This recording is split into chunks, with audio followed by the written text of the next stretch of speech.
What the heck is Formula One? Pole position, strategy, Yachts and parties. safety car, Ferrari. Beautiful corners. Oh, right, okay. There's a car in front of you. Try and overtake it. Oh, I hate you so much. Hello, you fools. Wow. Yep. Silverstone this week, the British Grand Prix. Yep. So I can speak my native tongue of English. Well done. Yeah. Well done. Good stuff. Or if I was going to speak my native tongue a bit, hey up me duck. Yeah, exactly. You Brits, you'll get it. You'll get it. What does that mean? Just means hello. Hey up me duck. It's like, g'day mate. Really? Basically, yeah. Hey up me duck is like basically the Midlands / South Yorkshire way of saying hello. What are you How you actually going? saying? A up my duck? Hey up me duck. A up me duck. Hey up me duck. Why? How does that mean hello? Duck is person. Like duck is like me duck. You're me duck. Okay. And then hey up. Hello. Hey up. Well, there you go. Yeah. Thanks, Dave. That's all right. I'm just trying to open Notion with the notes to be able to. I'm stalling Sure. because I forgot to preload them. Stalling, which is something cars do. Nice. And we're back in, Yep. except Skin.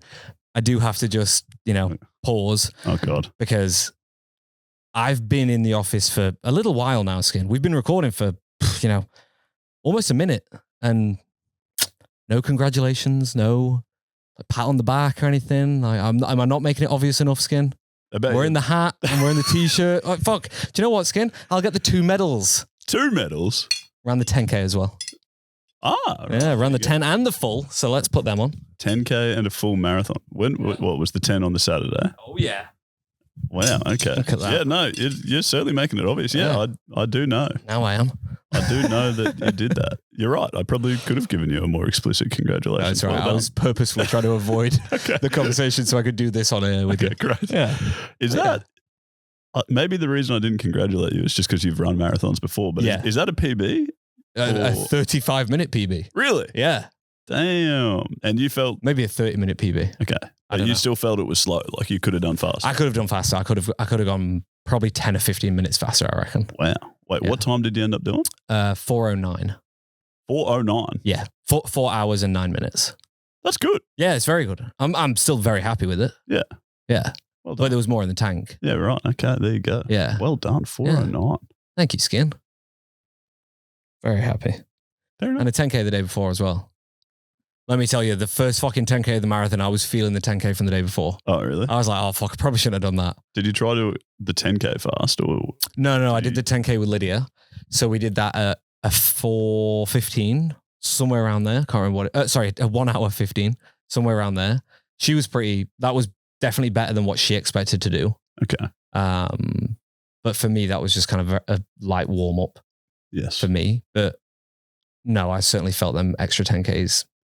But after the 10K mark during the marathon, I'd warmed up and I was like, okay, yesterday's in the past. I'm fine. Right. Do you know what I mean? Yeah. I get you. So yeah, Done. thank you, Skin. Okay. Yeah, I was meant to run the marathon, but I pulled out because I forgot to train. one of those classic forgetting to train. Yeah. I'll be honest, I trained probably the best I've ever trained for a marathon. And then talking to some of the boys that work for you for the Chalks, Mm. they train a lot more than me and they're scared to do a marathon. So that made me feel great because I could have trained a lot more, Yeah. apparently. Oh, yeah, for sure. Yeah. You could do some proper training Yeah. if you wanted to do it quick. People, mate, yeah. People are like organized. There are people that have got Yeah. like really got their ducks in a row with their training. I'll be I've honest with never you. Done that. I just want to, I just don't care. I have the same medal. Do you know what I mean? I suppose. It's like, I want to break a 4 hour. I really want to do it, but I don't really care that much. If I never run under 4 hours, I'll still get the same medal as someone that wins the marathon. Well, that's true. So you know what I mean? That's true. Great point. It's amazing talking to people who run it properly. Someone stopped us yesterday at the marathon and said hello, because he listened to the pod and whatnot. And we asked him how he went, and he was finished. We were there to watch Mickers cross the line. He did it in 3:26 or something, and this bloke was already finished and walking around without his shoes on and stuff. So he's obviously done a decent time. We asked him how he went, and he was like, "Nah, no good. Missed out on what I was going for. Yep, missed me goal by a few minutes. Only did 2 hours 50." Okay. It's It's just amazing the difference between levels. Like, and you would like, Yeah. Oh, yeah. If you miss your If time, you've trained you that would hard, be yeah. upset. I get it, but it's just crazy hearing someone be upset with a 2 hour 50. It's like, crazy. That's rapid, mate. Yeah. Wow. Yeah. Anyways. Yeah, because it like if you like you must train next level for that. But you know what? I ran the same 42Ks. I got the same medal. I got the same t-shirt and hat. So, that's true. And it looks good on you, dude. Thank you, Skin. Looks gorgeous. I did spill Guinness. Lydia got me Guinness, obviously. She's a gem. I did spill Guinness straight after finishing. Spewing. That's unlikely. Zero alcohol Guinness, though. If they want to jump on board, great Guinness. Great protein in the Guinness as well. 78 grams of protein per Guinness. 78? Yeah. Does sound per zero. I don't know about the main. Yeah, I don't know about the main, but the zero alc is 78. I wouldn't have thought to go to zero alc beer for my protein needs. That's interesting. Yeah, well, that's why I had them post run. Definitely. You know, driving in the car in the passenger seat still. I'm still responsible. On the way home, a couple of Guinness. I think you can have alcohol-free drinks while you drive. Yeah, but it's just a bad look, you know. Okay. There was that commercial that Heineken did where the driver, he tips his cap and the cop's just kind of like, and then he points to like a parking sign or some shit. And then there was like, I don't know if this was a worldwide thing or it was just in England, but there was like a lot of dispute of whether you should, because they still technically have a trace of alcohol and blah, blah, blah. And, you know, child safety and what we're promoting with kids and the future and all that. Okay. Yeah. So we're so far off track what we should. No, we're not. I've got a loop there. Okay. Heineken sponsor the F1. Bang, we're back in the room. Okay. Cool. Okay. All right. Go Skin. Formula One. Welcome to the Formula Fools podcast, everyone. Yeah, we were quite far away. Yeah, like we're 9 minutes in. We'll be fine. Welcome to the Formula Fools podcast, everyone. This is the podcast where we talk about Formula One for the most part. We also talk about our life for the first 5-10 minutes of the episodes in recent episodes. We should really flip that. Nah. We should give people what they want first. Listen, like the people that stay to the end can find out a bit more. I'd be interested to see our retention graphs. We would be sending people away by talking about marathons at the start. We do. Anyone that lives on the Gold Coast, their feeds are full of it. I can't not open Instagram. That's true. I opened Instagram this morning, didn't see the race result. I saw marathon posts first, and then I was like, I probably shouldn't stay on because I don't want to see the race result. Anyway, in this podcast, we do try and educate each other. Maybe me more so to you, but I've certainly been educated, especially in recent weeks. You've been educating me on some things. A few people have said you're becoming the guru, Skin, so take that compliment. Oh yeah, no, I'm happy with that. But I think I'll let the team down a bit this week. I feel underprepared for this week's. I feel very prepared. Wonderful. Yeah. Okay, so you'll be teaching me more stuff about this race. Good. Well, I don't know. I've got a rant. Okay, I've got a couple of little rants. It's always good. Everyone loves a little disco rant.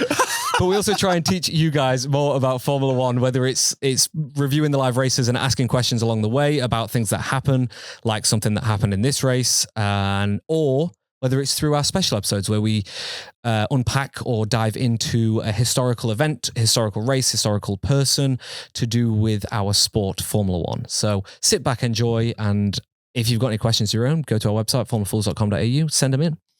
This week we're talking about Silverstone, my technical home Grand Prix. Oh, yeah. I was born in England, for anyone that doesn't know. Skin is Australian. Oh, yeah. We do have a hot lap recap. We like to start every race weekend with a hot lap recap. And hot lap recap, for those that don't know or those that are new to the podcast, is my mate Ryan Smith back in the UK. He sends us in a recap, a summary of what happened over the weekend. It's always good for sprint weekends because I feel like every time I'm writing my notes, I always forget. I'm always right after the Grand Prix, and then I'm like, oh, what happened in the sprints? Then I've got to go back, rewatch the sprint, and it ends up being a bit of a mind fuck. So for you guys watching or listening at home, if you've already forgotten what happened at the sprint or what happened over the race weekend, Ryan is going to explain it in a nice short little bundle of joy for you. And he does have a jingle. The race is over.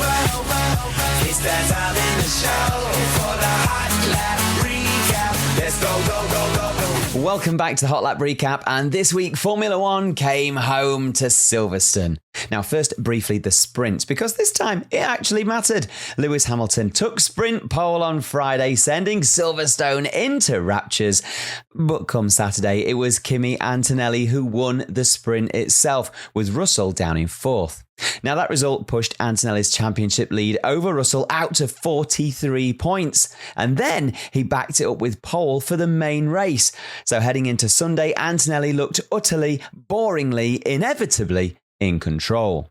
Fools, let me tell you, he was not. As this turned out to be a race of wildly mixed fortunes. Charles Leclerc, the most cursed man in Formula One, a driver who has spent 2026 apparently paying off some kind of karmic debt from a previous life, finally cashed in every lucky charm he's ever been handed.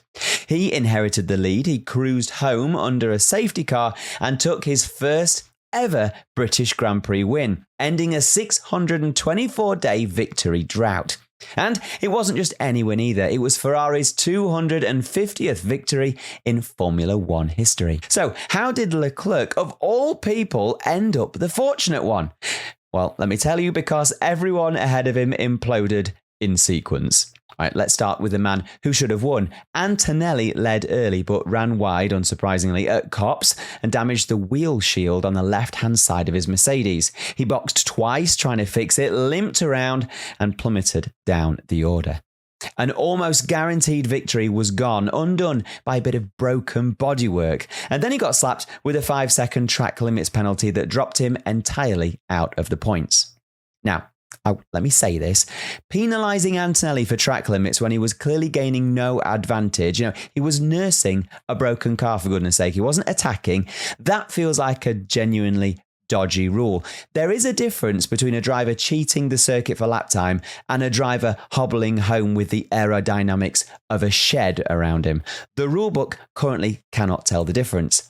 It should. Which brings us nicely to George Russell. You see, George had one of those days where you achieve a great result largely by standing still while everyone around you catches fire, breaks, or gets sent to the naughty step.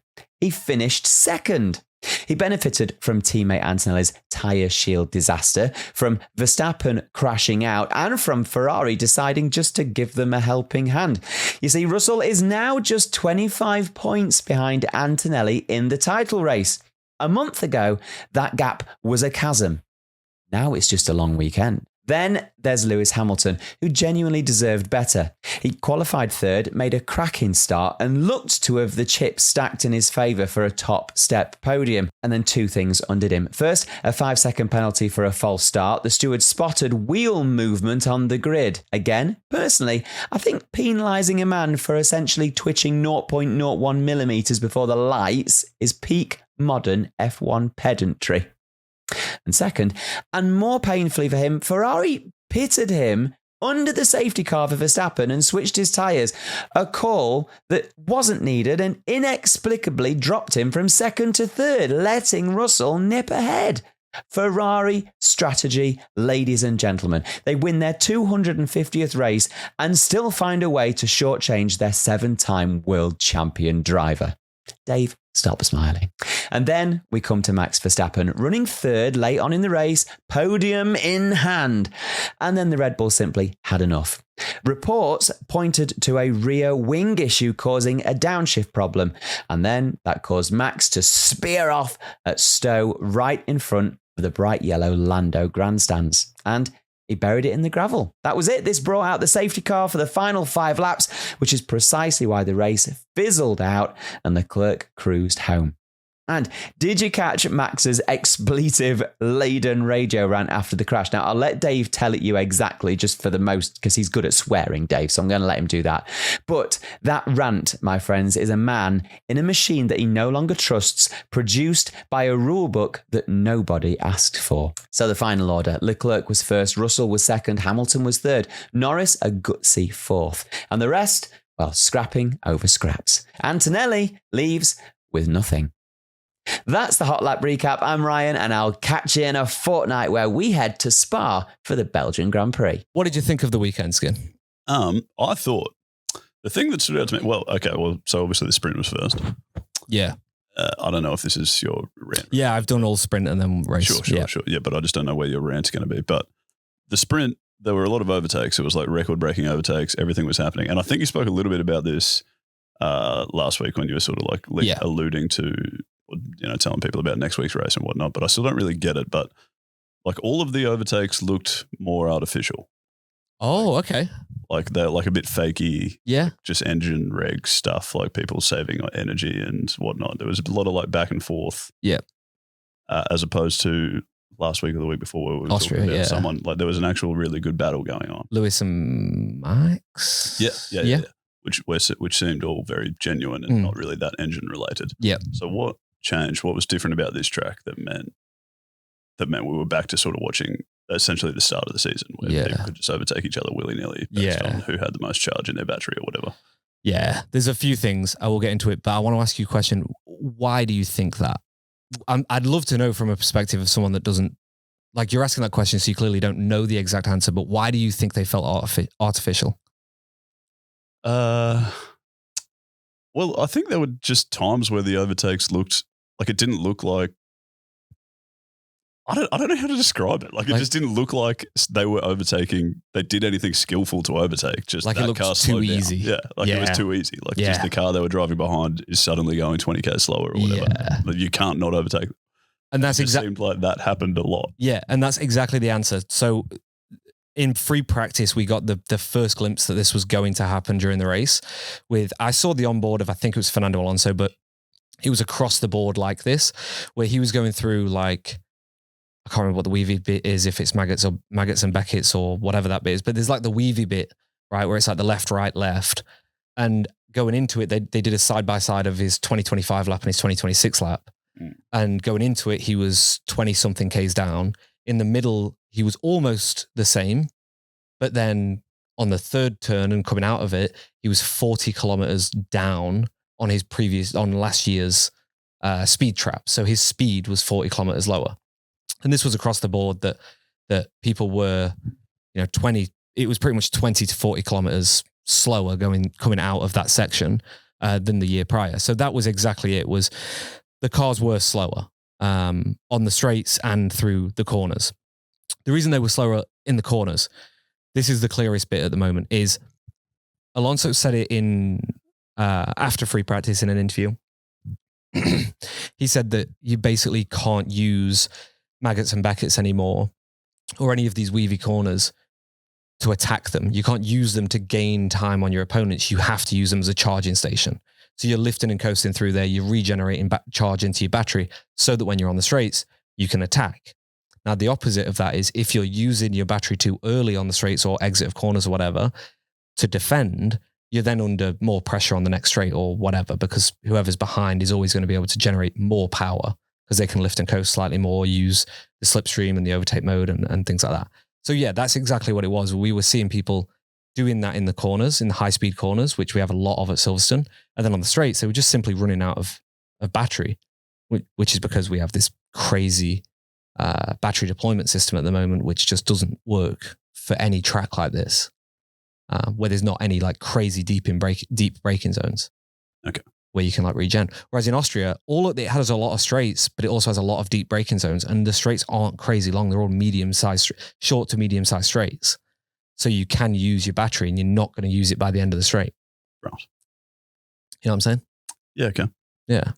All right. Well, that's disappointing, I guess. Yeah. But I think everyone knew going into it. Max said it after Austria. After the Austrian Grand Prix, when he was on the podium, he said, I've been in the simulator so much for Silverstone, it's going to be shit. It's not going to be the Silverstone we all know and love. And it wasn't.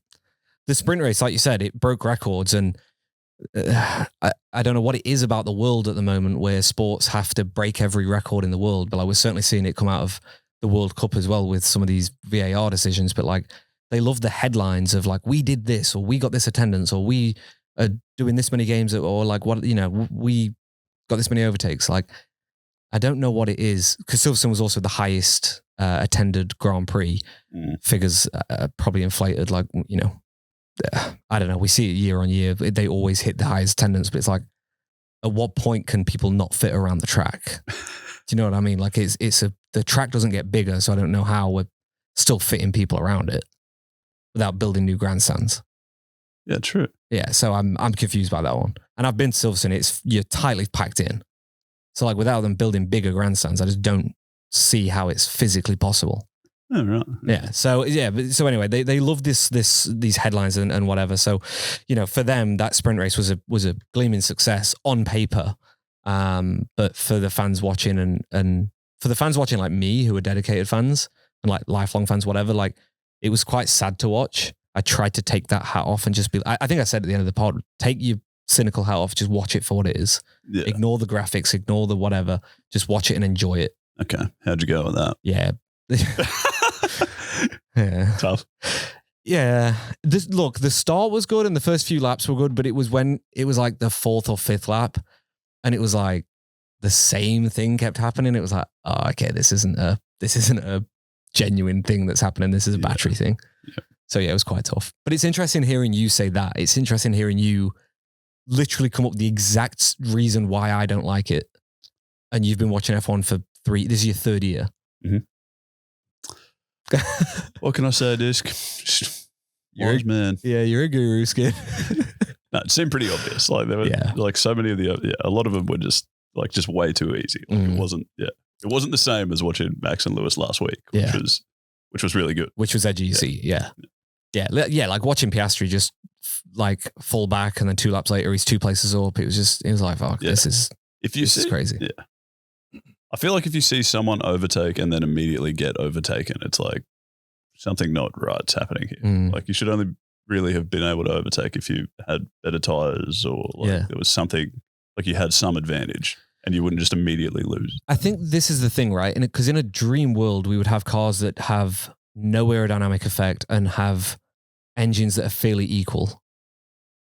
And in that situation, like NASCAR, for example, in that situation where they're all stock cars, so they're all built to roughly the same specification. Okay, they've all got a different badge on them, but the engines have to be the exact same. The shells have to be the exact same. Like it all has to be like basically the same car. And in that, you see cars constantly swapping back and forth, and that's because you're using physics to overtake. You're using a slipstream, like a physical advantage in the real gravity world of like following someone in their slipstream to get a faster car so you can slingshot past them. Like that is what stock car racing is. And that's what like IndyCar racing is and things like that. Like in the dream world, we would be able to have that, but also have cool aerodynamics and whatever. But this engine regulation is just meaning that we're getting the same result on paper, but we're doing it in an artificial way because all we're doing is slowing down cars that have used too much battery or aren't attacking.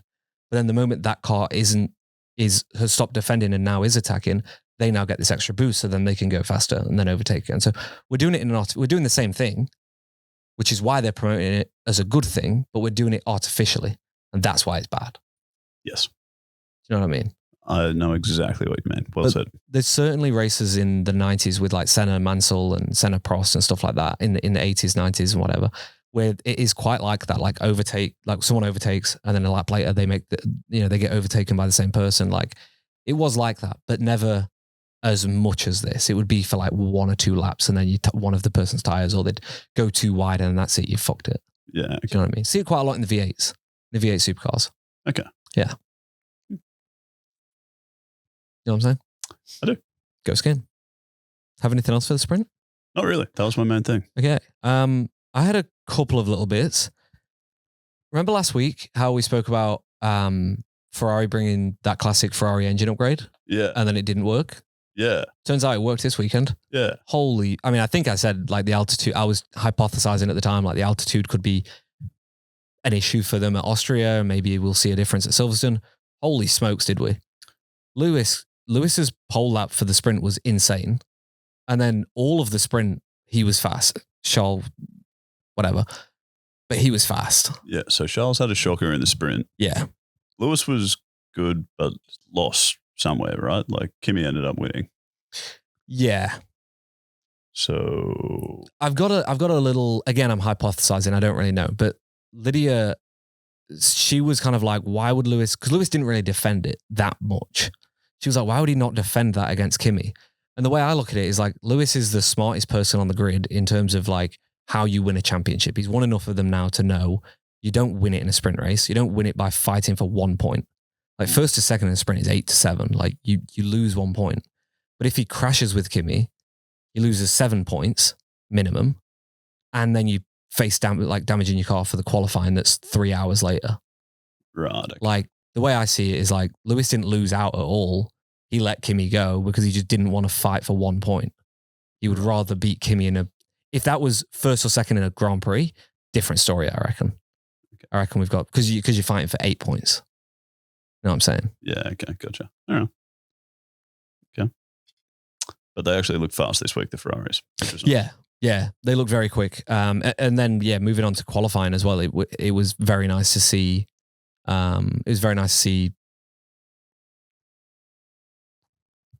What's his name? Charles. Yeah. Very nice to see Charles. That just disappeared. Very nice to see Charles up there beating Lewis, getting P2 in the qualifying. So like both of them qualified very well, but Charles just pipping him to P2. And Kimi getting the pole. Go skiing. Where was that?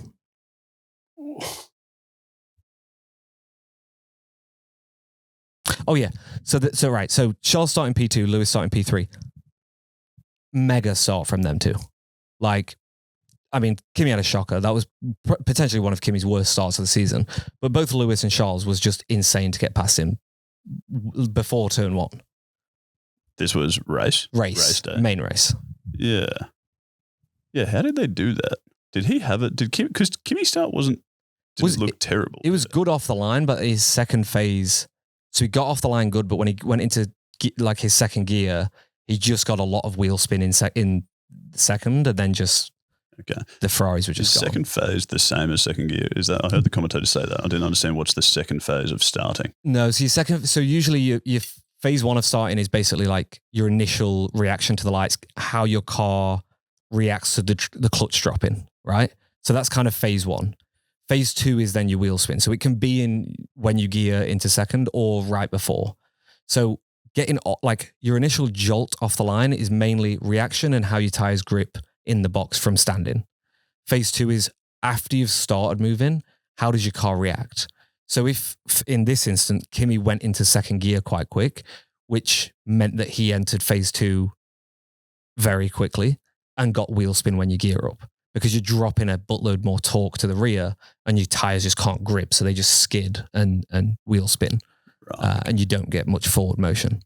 But sometimes you can get that in first gear.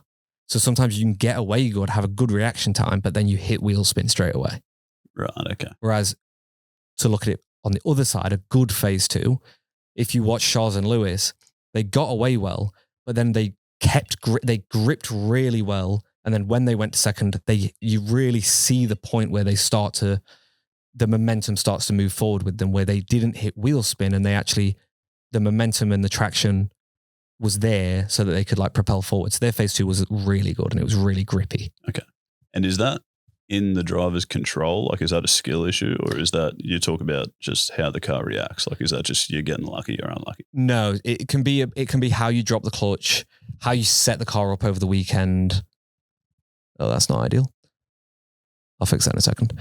It can be how you drop the clutch, how you set the car up over the weekend, and the preparation that you do in free practice or at the end of qualifying or whatever. When you see them doing practice starts, they'll be testing different bike points. They'll be testing different engine modes. It's all of this little bits of preparation that go into figuring out your best way of working with your throttle, your clutch, and then moving up the gears to be able to get the best start. And every driver will have different settings. There's not one size fits all.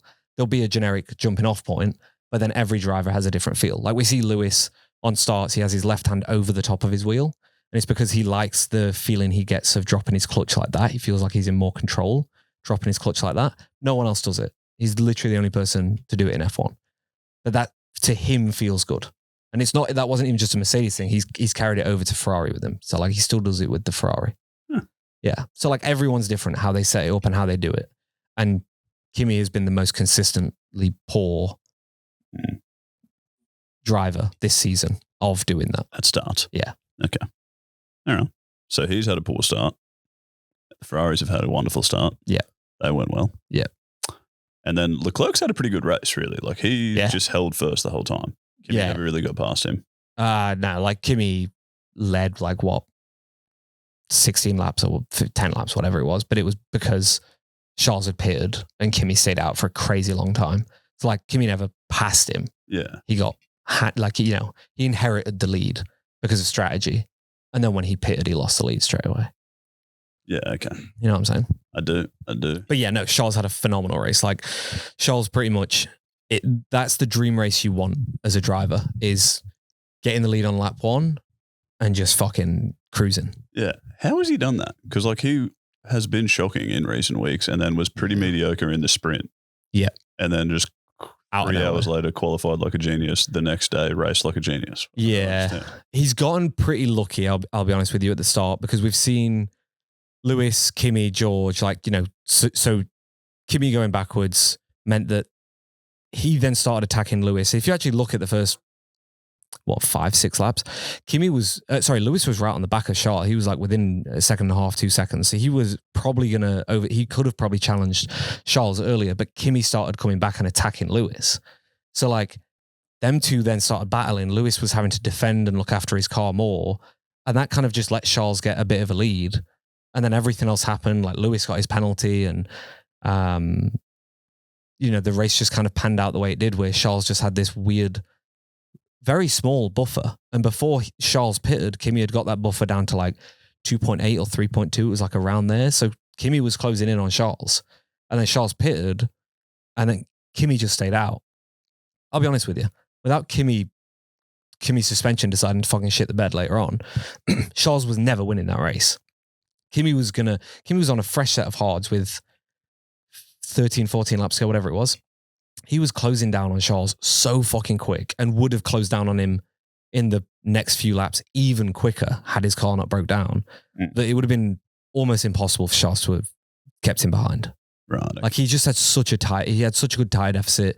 The Ferrari and the Mercedes were fairly equal on power to the point where Kimi had it. Kimi had that in the bag. It was Kimi's race to win. Okay. What did happen to Kimi's car? Does that look so random? Mate, like legit no clue. The onboard was confusing as hell, but then when you saw them ripping the fucking the brake duct or whatever it was, when you saw them ripping that off in the pits, I was even more confused. Because like straight away I was like, he's got a suspension problem. Like it doesn't look like his wheels are turning correct. Like it looked weird from his onboard. But then when they showed the replay of that thing just going like something that, snaps or something. Huh? Yeah. Then I was like, well, now I'm confused because that's attached to your brakes. Right. But that so essentially, that snapping going sideways, that's going to create a stupendous amount of drag. Effectively, everything your front wing is doing is null and void at that point because that's just blocking it. That's then creating really dirty wind that's heading to your rear wing, which means all of your aero at the back of the car is doing basically nothing because the air isn't hitting it correctly. You're getting basically nothing on your side pod on that side, but your other side of the car is perfect. So you've got perfect aero on one side and fucking the worst aero you can imagine on that side. What would that feel like? Would the car pull one way? Or? Yeah, it would pull one way, especially in the fast stuff. He would turn and you would just, like how Max crashed. You see how like he turned in and then he got that weird kind of snap and then it went and then it kicked out on him. You'd get like just odd movements like that as well. That's why we saw him go off the track so many times. It's because like he probably couldn't see that because you can't see that much.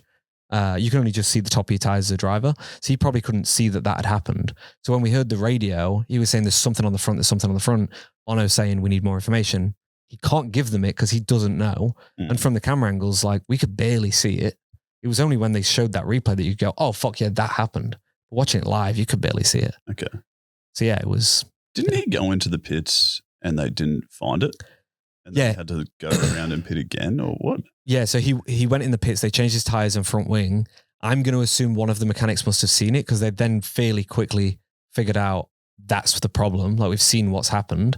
But then we also did see the replay not long after that, so I'm probably just that.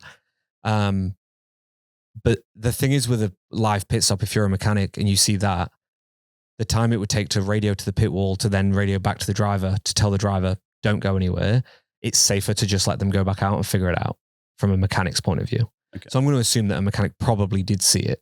Right. And then that went to the pit wall and then. So he's gone back out, done Yeah. a lap with it still not fixed. Yeah. Had to come back in and pit again and fix it again. Yeah. They've ripped the fucking thing off. Right. They like literally just like yanked it off. Right.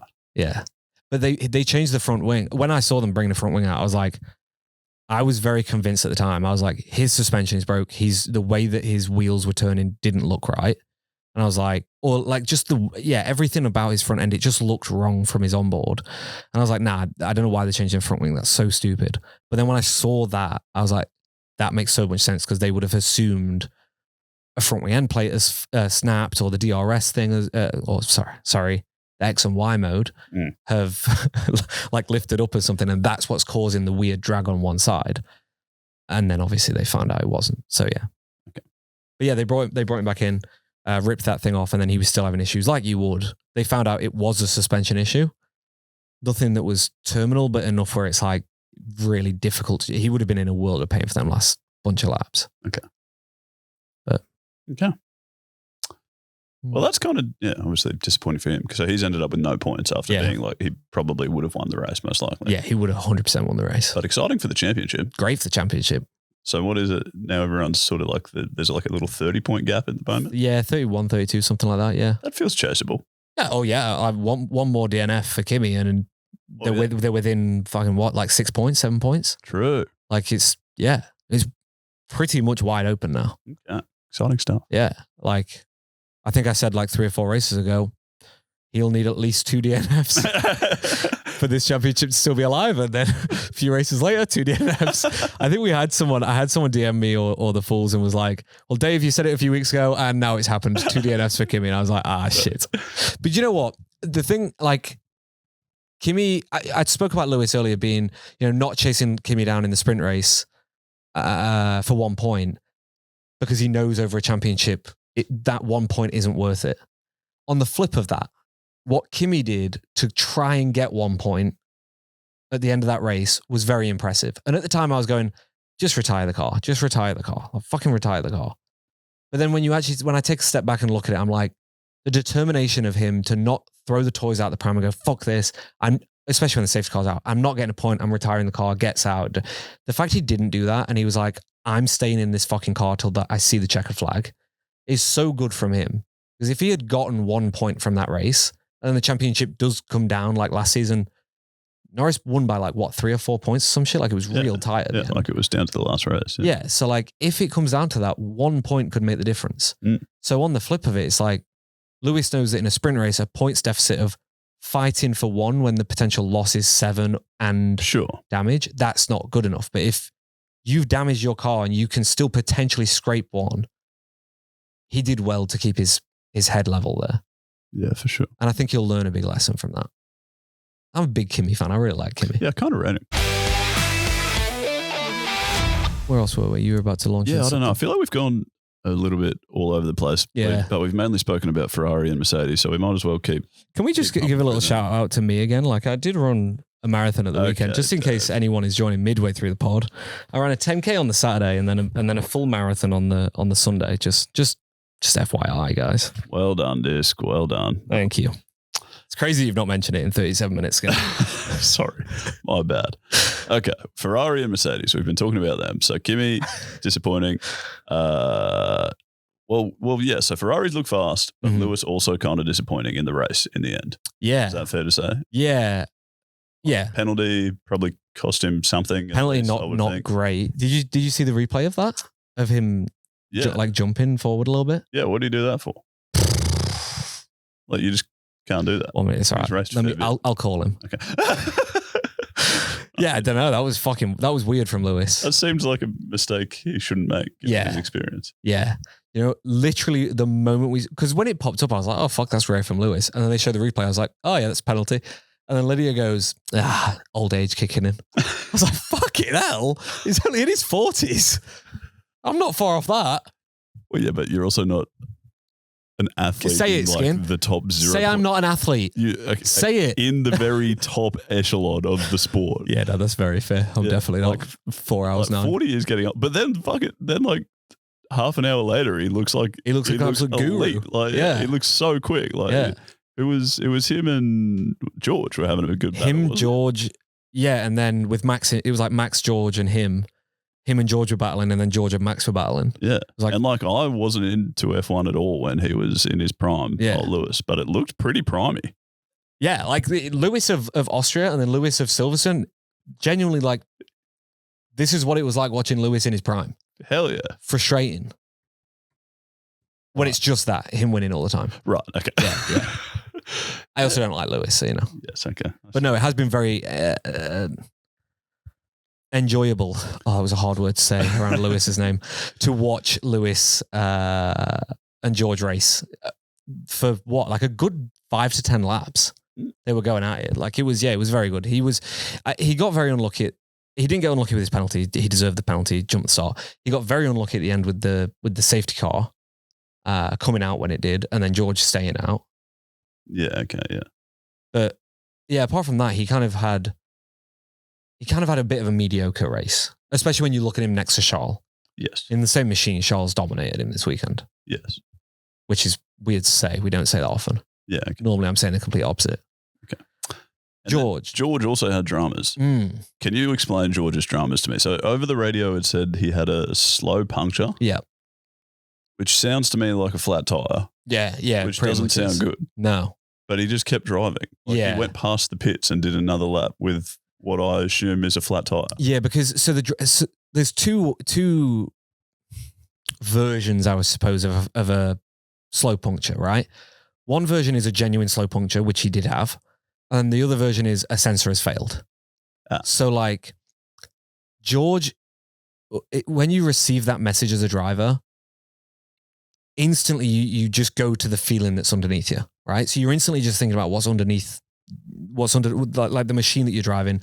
Does this feel like I've got a slow puncture? And when you say slow puncture, what is that? So slow puncture is just a flat tire because your tire's punctured. A slow puncture is your PSI is going down slowly. Okay. So it could be a slight tear that has gone through a little bit too much, and so it's leaking air a little bit.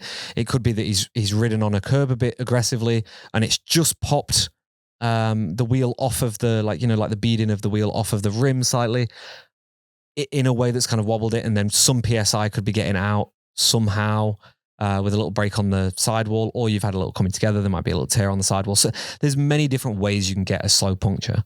But the moment you hear it as a driver, you immediately start to feel what's underneath you and go like, can I still push this? Can I still lean on this car? And so George, what we also have to remember is like radio messages go to the drivers and then we hear them a bit later. So like he probably got that message half a lap or a lap earlier than what we heard it. And so he was pushing already against Max and didn't feel anything. So they gave it a couple of laps to see like on the pit wall, they'll be able to fail the sensor. They'll be able to double check, is this sensor responding and triggering correctly? Or is this giving us a false reading? Are we seeing a sensor issue? Or is this legit and it's slow puncture? So they gave it a few laps. George was still happy. He was still attacking. And then they made the final call like, yeah, this is a slow puncture. And I said it last week in Silverstone, we've seen tire blowouts quite a lot. A lot of them are caused by slow punctures because slow punctures can bring in heat into the tire, which can then just cause the tire to just explode from within. So you don't want that. Okay. So yes, he could still lean on it. He still had rubber, he still had grip, but if he had kept going for longer, it would have been a worse situation. He would have probably not finished the race. Yeah, okay, right. Had it popped at the wrong time on the track. Okay. And then, so he's had this slow puncture, which sounds bad. He's had to pit to fix that. Yep. And then still ended up second? Mate, he's had the most unlucky and then the most lucky race ever in the same race. Both of them two things are true.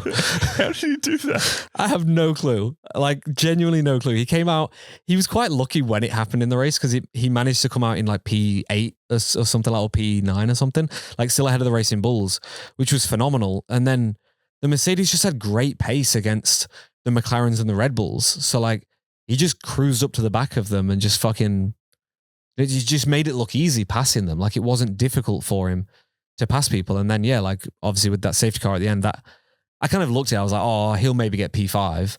And then when Kimi crashed, it's like, okay, maybe he'll get P4. And then the safety car comes out with, Kimi didn't crash, but the safety car comes out for Max's crash. And then it was like, well, Max has promoted him up. Now podium's on the cards, like P3's on the cards. And then, oh no, he probably would have passed Max. I can't remember where that was. Maybe he'd already passed him. But, P3, P4 was potentially on the cards. But then it was like, oh, wait, this safety car has just fucking done you a massive favor. And now you can easily get P2. Right. Yeah, weird. Very weird. Yeah. Do you want to talk about that safety car? This is kind of the only rant. I was going to have a rant about Lewis as well. In fact, no, fuck. Let's talk about this. I really want to talk about this because it pissed me off. And classic Lewis. It's classic Lewis. Okay, this. We spent the first half of the race, at least the first 20 laps of the race, hearing Lewis complain non-stop about his tyres. Oh, I've got to understand. I can't turn the car. The tyres are horrible. So they've come on the radio. Box. Instantly. Why are you boxing me? Oh my God, why are you boxing me? My tyres are fine. Brother, you just spent fucking 20 laps complaining about them. Classic Lewis. Just like, you're trying to gaslight everyone to make it look like, oh no, look, Lewis had such a hard, poor Lewis, his tyres were, he's just a gaslighting little motherfucker. No, he's just gaslighting everyone to the point where he gaslit his own team and then was like, oh no, guys, I was only kidding. What do you mean? Surely he didn't say he was only kidding. No, he didn't, but he was like, guys, my tyres are fine. Seriously, why are you pitting me? Legit, like word for word, that's what he said. Yeah, I did hear him say that. After like at least 5 laps prior, every lap he was complaining about his tyres. Right. Every single lap. He was complaining about understeer? Because his front tyres were dead. He couldn't turn the car in because he had no fucking grip on his front left. Right, okay. Yeah. So understeer is from tyre deck. It can be, but around Silverstone, yeah. That's what we were seeing. Like, Kimi Antonelli was complaining about the exact same thing. Couldn't turn the car because his tyres were dead. Everyone was complaining about the same thing when the tyres had gone off. Okay, Kimi went a lot fucking longer than Lewis did, but everyone was complaining about the same thing. The tyres had gone and so they weren't able to turn the car into the corners. Mm-hmm. Lewis complained about it. Cool, we'll change tyres. Oh, nah, I don't want to do that. All right. Pal. I don't have a defense for him in that case. No. You are too harsh on Lewis. I am too harsh on Lewis. Think about other things in your life. Yeah, I will. All right, let's think about this. The safety car situation with George Russell. The safety car situation that defined the podium, essentially. Mm. So the safety car came out because Max had quite a spectacular crash, it must be said. Yeah. 2 races on the bounce as well. He had a very similar crash in Austria in qualifying. Very similar to this one. Like, yeah. What happened? Midway through it just seemed very innocuous. Like, yeah, just kind of lost his rear end. Just like got a snap of oversteer or something. Tried to correct it, and on the correction, he kind of got another snap, and then it just went away from him. He just lost his rear end completely. It's quite a spectacular one. He was not happy when he got out of the car, threw the steering wheel, stormed off, done. With himself or with the car? Oh, so with the car. I think the balance of the car. Fault? Look, last week you didn't rate him, did you? No, I didn't, and I kind of still think this is kind of a driver thing, but it's also like for a very similar incident to happen 2 weeks in a row. Do you know what I mean? Like, it's hard at that point, like, to blame the driver, right? Because it was pretty much the exact same thing. Right. Okay. So yeah. So perhaps he does have a hard car. Perhaps the car is pretty shit. Yeah, and he's wrangling a bull there. A racing bull. But it just seems so weird. Red Bull. Yeah. Because like he had wrangled it for a lot of laps, like 50 odd laps. Yeah. Wasn't it? But again, like tires going off, fuel coming down, like, you know, the cars perform differently as they go through a race distance. So, you know, the wear on the engine, the fuel and things like that, like everything just performs differently at different stages. So like balance can change, wind can change, which can affect it. Yeah, okay. I get what you mean. It just seems weird. Like in the couple of years I've watched F1, it's always very like the action happens at the start. Yeah. Then the cars get in this little order and you watch 30 laps of nothing. Yeah.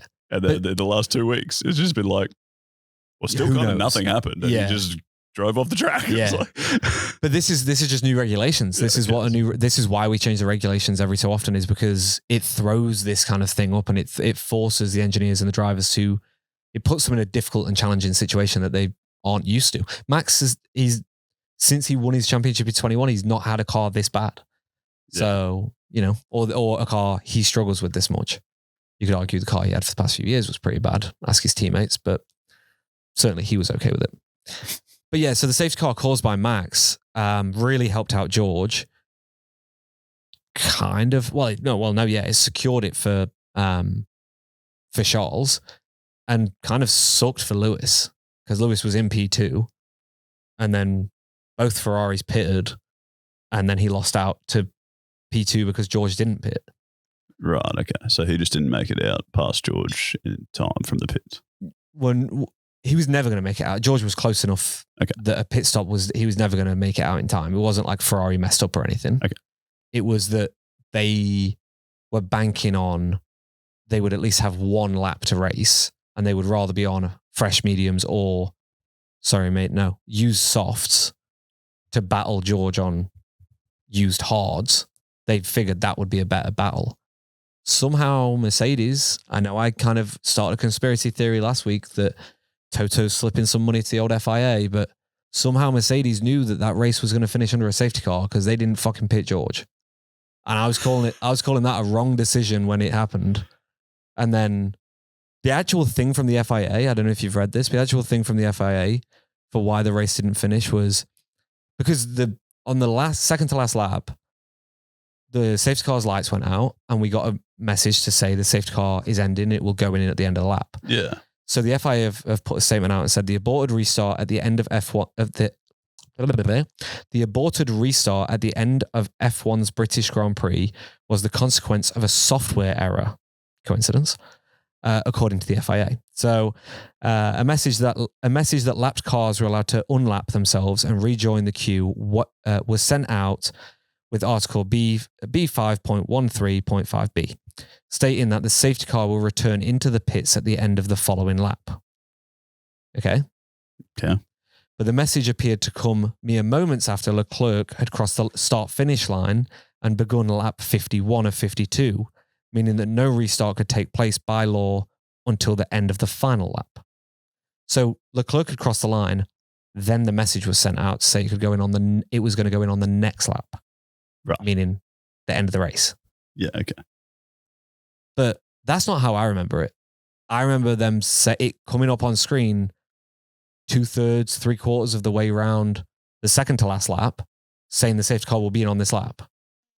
So we would have one lap of race. So they would cross the line, one lap to go, full racing speed. So this software error also seems like a bit of bullshito because I didn't see that in the race. Okay. Do you know what I'm saying? I know what you're saying, yeah. Okay. Skiing. What do you want from me? Start the conspiracy theory. I'm Say not yes. a conspiracy theorist. I'm not going to jump on. I'm not going to put a fucking tinfoil hat on. But like, yeah, I don't think it's a Mercedes thing. Like, I think Mercedes just fucking took a gamble and got very lucky. But that seems like a bullshit excuse from the FIA. Okay. It doesn't seem. And also, can we throw back to 2021 when everyone was kicking off?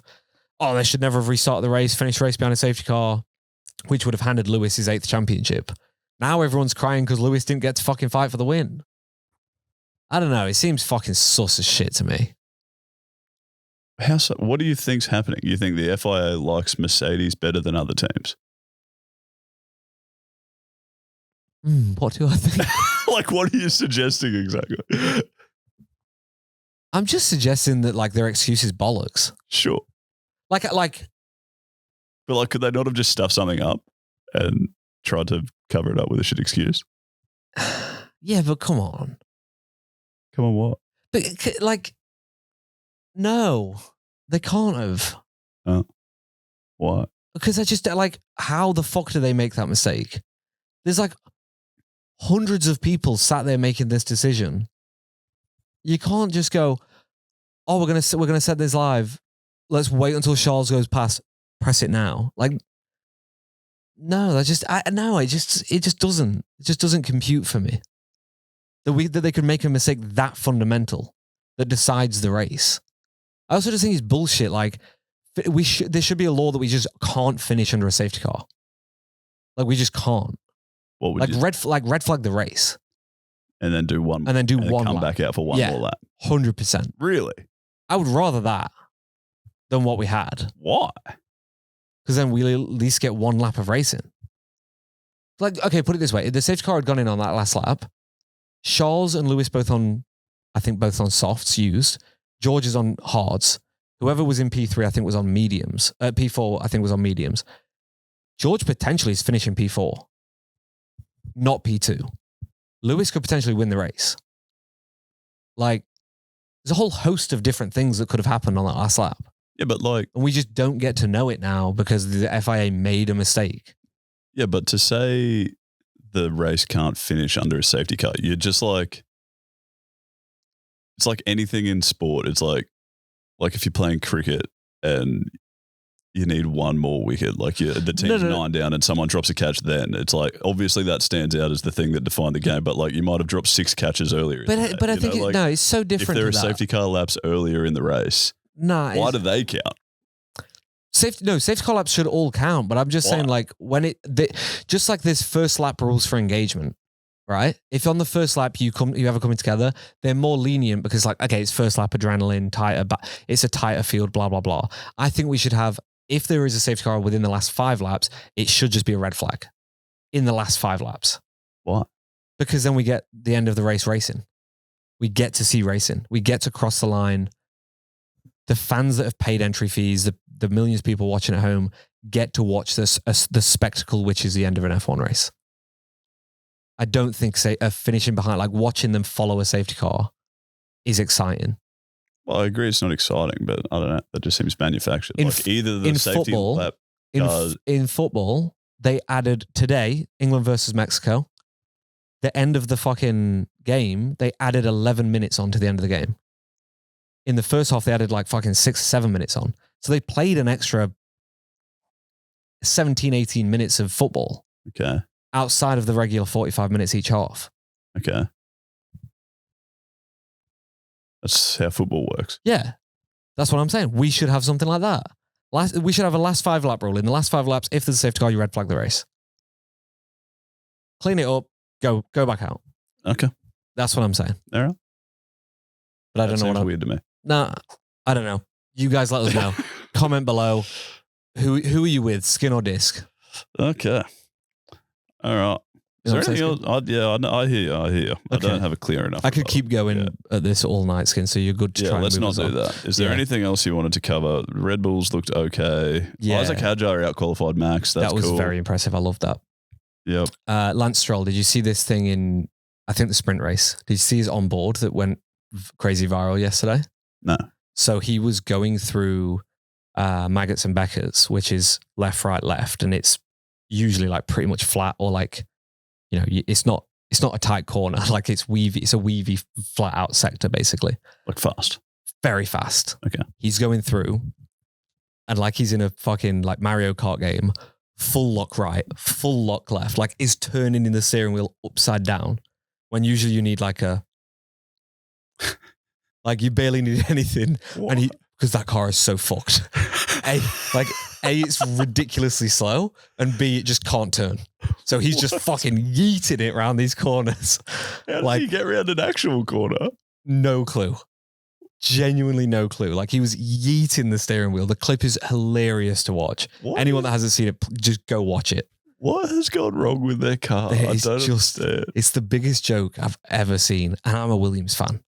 So I've seen some jokes. Yeah, true. Yeah. But yeah, fucking insane. Okay. Insane. All right, Skin. Guru and Fool of the Week. I've gone very boring because I just couldn't think of anyone else. Okay. What have you done? Guru, I went with Charles.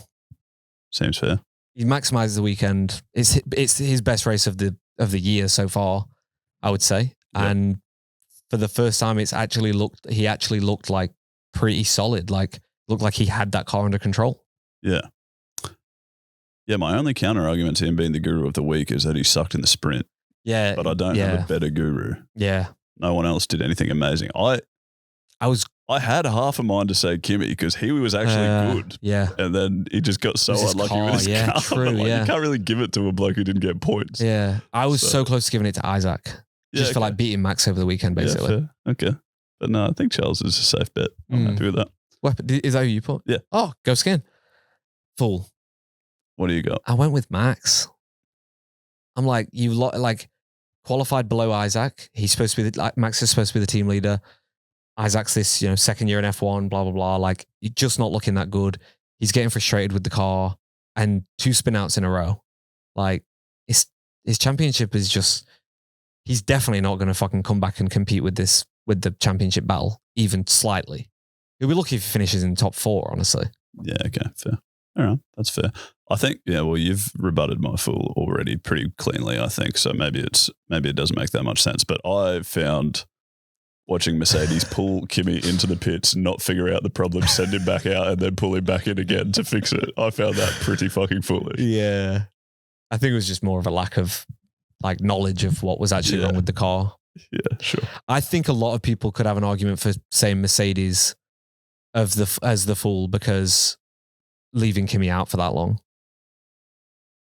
Yeah, okay. Kimi certainly wasn't enjoying that, like being out for that long. But I actually think that was a guru strategy. Like I think when you looked at it at the end when Kimi came out, I was like, oh fuck yeah, he's gonna win this race.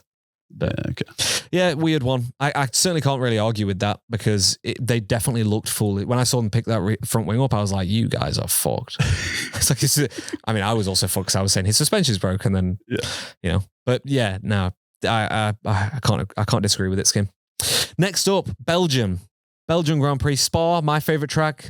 Got the little outline behind us. It's in our Formula Fools intro. We stand at the bottom of which corner, Skin? A Belgian one. Yes, the Belgian one. El Rouge. Okay, yeah. Is the corner in the background of us. And I know we're going to have some comments of, oh, it's not El Rouge, actually. El Rouge is the river that runs underneath, and this is the name of the corner. Yeah, well, fucking everyone calls it El Rouge, okay? Huh. Yeah, I know. Yeah, I think El Rouge is the corner at the top, and then the corner at the bottom is something else, which I always forget. And I always get it mixed up with Radion, but Radion's a different corner, I think. Anyway, El Rouge is a very good track. It's the longest track of the calendar. I think Silverstone is the second longest track of the calendar. Can't remember. So there's only like 51 laps or something like that around Spa, which is great because it's a fucking beautiful track and every corner is just like a picture, a postcard that you could send back to your family. But it also kind of sucks because it means we have a lot of long straights. Yeah, 3 in particular. Are you saying it's that track? It's that track. Yeah, I was going to say that's like there's a real long bit in that track. Yeah. It's a bit more deceiving. So you've kind of got this bit back here is long, but them ones on this you can't really see, but they are better corner. They're like more tighter corners than what it looks like on there. Okay. After the tight bit at the top there, so the line that leads to the top bit there, that's the start finish line. That's actually a medium straight. After that, that's quite a long flat. But then after that little bump, that's quite a big straight. This is quite a big straight here. That's kind of a big straight there. So you've kind of got, I would say, a minimum of like 3 medium to big straights on this. Yeah, okay. So I'm going to assume, and I'm going to throw it out there. Oh, sorry, that's just my medals clanging together, Skin. Don't know if I've mentioned that yet. I'm going to throw it out there. We're going to see some artificial overtakes with people defending and running out of battery by the end of some of those straights. The only saving grace and the only good news against Silverstone for this one that's different Silverstone is we have a lot of deep braking zones in this one. So we've got a lot of tight corners, a lot of very deep braking zones. So fingers crossed that they can generate enough energy in them to be able to have power down the straights for the whole time. Let's see. Okay. Let's see what we can get. What else did I have written down for Spa? Oh yeah, weather around Spa can always be tricky. Everyone remembers the 2020 or the 2019 Spa Grand Prix that was fully rained out apart from the 3 laps behind the safety car where George Russell got a podium in the Williams. Hell yeah. Yeah. It's a bullshit race weekend. Fans didn't get refunded. They literally saw 3 laps behind the safety car. Anyway, we can have weather there. Let's just hope we have a bit of rain, but let's hope it's like a little bit of rain midway through the race. Shake it up. Let's start on slicks and then let's get a bit of rain. Some people crash off and then we get some wet weather towards the end. That would be ideal. Yeah, all right. Please, weather gods. Not asking too much of Jesus. Is Jesus does he control the weather? I assume if he exists, he would. Okay, yeah, that's a fair point. Isn't Jesus God and God controls all the things? Yeah. I suppose it's who you subscribe to, isn't it? I thought God was the creator and then he sits back and just lets shit happen. Skin, I don't fucking know. I don't know. Yeah, I really don't know. We'll got that sorted out. Yeah, we don't need to discuss that. Pod. Yeah, that's our Formula Religion pod. Yeah. No, that's what you got that's in our this Religious podcast Fools is- podcast coming soon. What the fuck are we talking? We've been recording for over an hour. And we still like the hot lap recap needs to go into this as well. So this is going to be corked. That's all we've got time for, Skin. The last thing I wrote down, it's a good drivers track and all the drivers love it. So they're gonna have fun this weekend. But who the fuck knows with everything we've just said. All right, Skin. Thank you for listening. It's been long. We're not going to leave you much homework, but the homework I'm going to leave you is to head over to formulafools.com.au. Drop us an email. Say, hey, Disc, congratulations on running a marathon this weekend. Well done. Skin, why didn't you run one? That's the question. Skin will personally send every one of you an email. Oh, yeah. Yeah. That sends us one through. Yeah, I'll do that for sure. Yeah. You've got the log onto the email, yeah? I think I do, yeah. Oh, yeah, you do. Yeah, You've got the YouTube. I can do things. Yeah, Skin, go Skin. Yeah. Send us an email. Skin will get back to you. Yeah, see you there. And we'll see you in 2 weeks for Spa. Bye.